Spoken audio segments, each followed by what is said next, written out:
This is food chemistry for the diabetic. Food chemistry for the diabetic.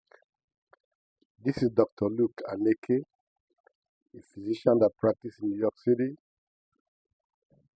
for over 30 years, interested in diabetes and management of diabetes and its complications.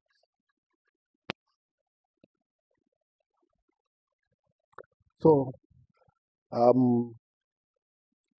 it's important for the diabetic and those that take care of diabetics to have an idea, a running idea of the chemistry of the food that the diabetic eats and comes across. There are four classes of foods in the body. We call them macromolecules. But this is what the body uses for its energy needs.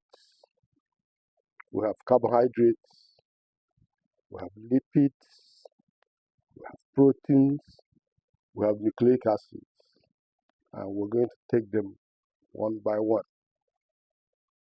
Carbohydrates is the primary source of energy for the body.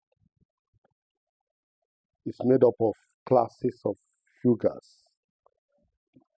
Some are monosaccharides, some are disaccharides, some are oligosaccharides,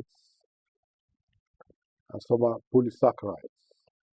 Like the body stores, when the body gets more glucose than it can use, it will store them as glycogen. Glycogen is a polysaccharide.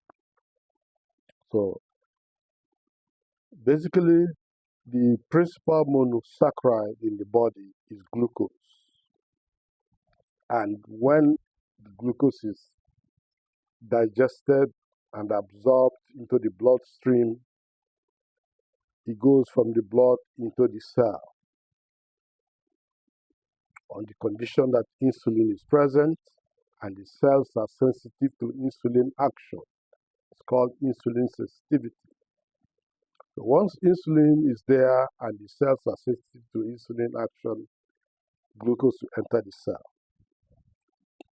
And glucose, when it enters the cell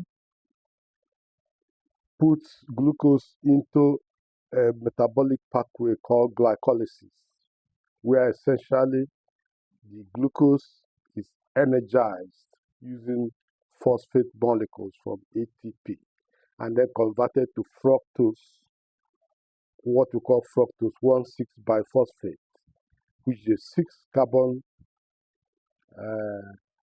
metabolite. An enzyme breaks it into 2 equal parts, 2 3-carbon metabolites, and then they are processed down the glycolytic pathway to a metabolite called pyruvate, which can react further to form acetyl-CoA or lactic acid. In the process of doing this, the body makes a net energy molecule called ATP2, generates electron carriers called NADH that can enter the mitochondria and produce ATP, and then the pyruvate. This is what happens to glucose when it enters the cell. And when the body is short of glucose, it goes back to the glycogen that is stored and breaks them down into glucose. Glycogen in the muscle, glycogen in the liver, it will break them down and use them. Now, when the body exhausts its glucose, first glucose in the cell, then glucose in the blood, then glycogen in the muscle, then glycogen in the liver. When the cell exhausts glucose and glycogen, it turns to lipids.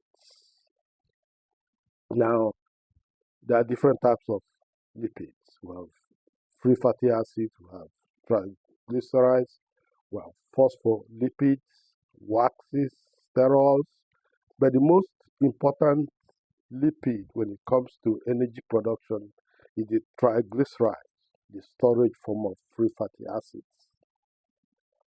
And what happens is that the triglyceride that the body uses to store fat is simply three fatty acids attached to a glycerol skeleton. So when the body needs runs out of glucose and glycogen, it will break down triglyceride in a process called lipolysis so that to free the fatty acids. And when the fatty acids are freed, the body uses another reaction called beta oxidation to break down the fatty acids 2 carbons at a time. And because it chops the fatty acids 2 carbons at a time, and 2 is beta in Latin or Greek. It's called beta oxidation, which means that the free fatty acids are broken down 2 carbons at a time. And these acetyl group that come out of the breakdown of free fatty acids, they're attached to a substance called coenzyme A. And this acetyl coenzyme A, the body can put it into the Krebs cycle and generate more energy for itself. Now, when the body runs out of carbohydrates and lipids for energy, the body will start breaking down protein for energy in cases of prolonged fasting or starvation. Normally, protein is for building and repairing tissues. Proteins are not used for energy routinely, but in situations of starvation or prolonged fasting, when the body has run out of carbohydrates and lipids, the body can make use of proteins. Proteins are also called polypeptides. The building unit of proteins is a substance called amino acid, about 20 different types of amino acids in our body.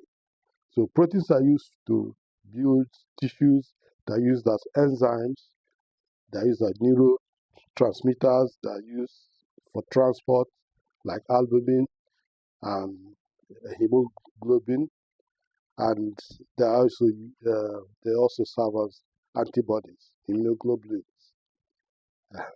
So, but rarely, when the body runs out of carbohydrates and lipids, it can break down proteins. And what happens is that when it is broken down to its unit called amino acid, the amino acid has what we call an amine group at one end and an acidic carboxylic group, COOH, at the other end. So the amino acid the amine group is removed in a process called deamination. And what is left is called a keto acid. And this can be converted in the glycolytic pathway to pyruvate and to glucose. So first line of energy supply to the body is carbohydrates, after that lipids, after that proteins. But proteins, like I said, is for building and repairing tissue, not typically for energy. Then nucleic acids. The nucleic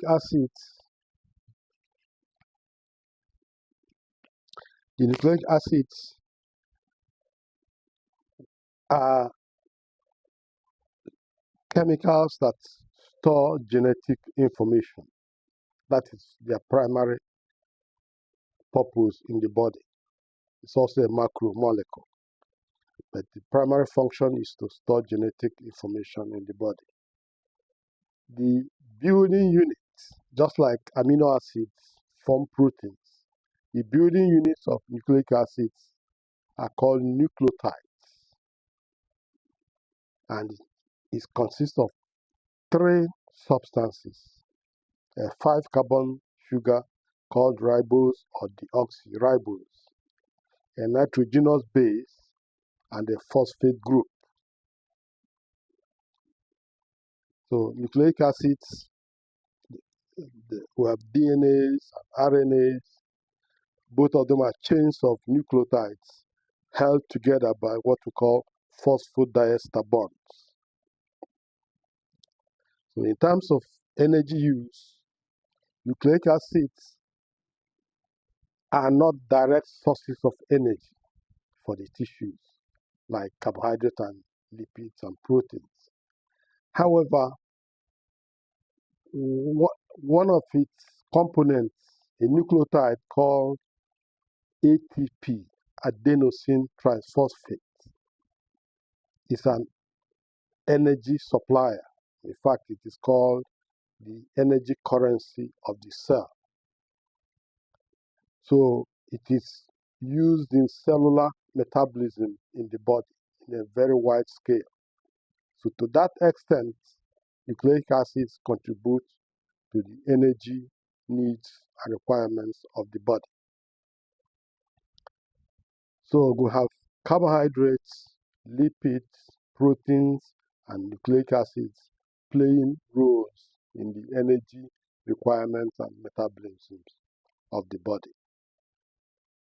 I hope this is useful to you. Please give us a thumbs up and click on the subscribe and notification button so that you can get more of our messages. Thank you very much.